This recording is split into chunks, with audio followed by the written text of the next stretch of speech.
Have you ever had that moment where your alarm clock goes off in the morning and your first thought is, maybe if I break my leg, I won't have to go into work today? If you've been there, I've got news for you. It's not because you're lazy, but it might be that your job is toxic. Look, I'm not saying you need to quit your job and go live on a beach, unless that's a realistic option for you, in which case, go for it. But sometimes the healthiest thing you can do for yourself is walk away, which is why today I'm going to share with you the top 5 signs that it's time to leave your toxic job. Hey there, and welcome back to the channel. If you're new here, I'm Doug Howard. On this channel, I help leaders and professionals like you navigate the challenges of managing people and advancing your career. I release weekly episodes packed with leadership tips, workplace advice, and management strategies to help you grow and thrive. If you haven't already, make sure you hit that subscribe button and ring the notification bell so that you never miss an episode. Today, we're talking about something serious but real, and that's how to know when it's time to leave your toxic job. Now, I'm not saying that every bad day at work means that it's time to pack your bags. We all have that one coworker who likes to microwave fish in the break room and it ruins your day, right? But if you've noticed that your work problems run deeper than smelling reheated seafood throughout the day, it might be time to consider whether your job is actually a good fit for you. But before you start plotting your Mission Impossible style escape, let's dive into the top 5 signs that you need to get out. Let's start with the obvious one: chronic stress and burnout. We all have those days where you need 5 cups of coffee to survive, but if you're finding that every day feels like you're in a bad remake of Groundhog Day where the stress just keeps repeating and there's no end in sight, that's a real problem. That's not normal. And it's not normal to spend every Sunday night thinking, how can I fake the flu for a week to get out of work? Now, trust me, I've heard people try everything from I lost my voice to I suddenly developed a rare tropical disease just to get out of work. But I want to make you aware that burnout is a real thing and no job is worth losing your sanity over. Next up, we have lack of growth. Let me know if this sounds familiar to you.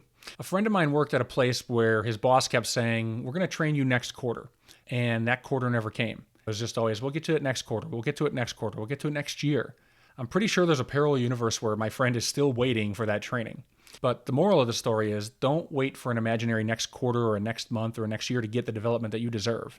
If you've been stuck in the same role doing the same thing for years with no new opportunities, no skill development, and if your biggest accomplishment this year was figuring out how to nap at your desk without getting caught, it's time to rethink things. You should be in a job where you're challenged, and you should be in a job where you're not just killing time until the next episode of your favorite podcast drops. In a healthy workplace, respect is like air. It's everywhere, and you don't really think about it until it's missing. But in a toxic job, respect is harder to find than a clean coffee mug in the break room. If your ideas are constantly being shot down, if your contributions are being overlooked, or even worse, you're treated like that printer that always jams when you need it most, it's a sign that your workplace might not value you as much as you deserve. And trust me, you're worth more than a malfunctioning office appliance. Now, the next one is a reality for a lot of people, and that's fear of losing your job. You know your workplace is toxic when you spend more time thinking about job security than actually doing your job. It's like living in a constant episode of Survivor where you're wondering if you're going to be voted off the island every week. That's not a good environment for you or anybody to be in. If every email from your boss feels like it might be the one telling you to pack your things, that's not normal. No one should have to live in a constant state of job loss anxiety. If your company's management style involves keeping you on edge and making you feel pressured to do your work and overlooking at you and micromanaging you and looking over your shoulder, then it's probably time to start finding the door and looking for a new job. Last but not least, you've lost your passion for the work. Remember when you first started and you were so excited? You were like, I'm going to change the world one spreadsheet at a time. But now it's more, if I have to open one more email, I might scream.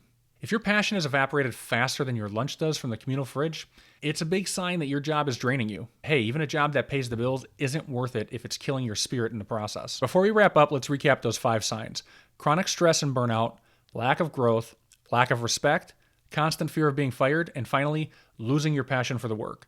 Now, while you were watching this episode, if you were nodding along with a yes motion to more than one of these, it might be time to start writing that resignation letter, or at least thinking about it, or at least reaching out to your network and seeing what other opportunities are out there, or just looking on monster.com. Just start thinking about what else could be the next step for you, because odds are you're in a toxic work environment.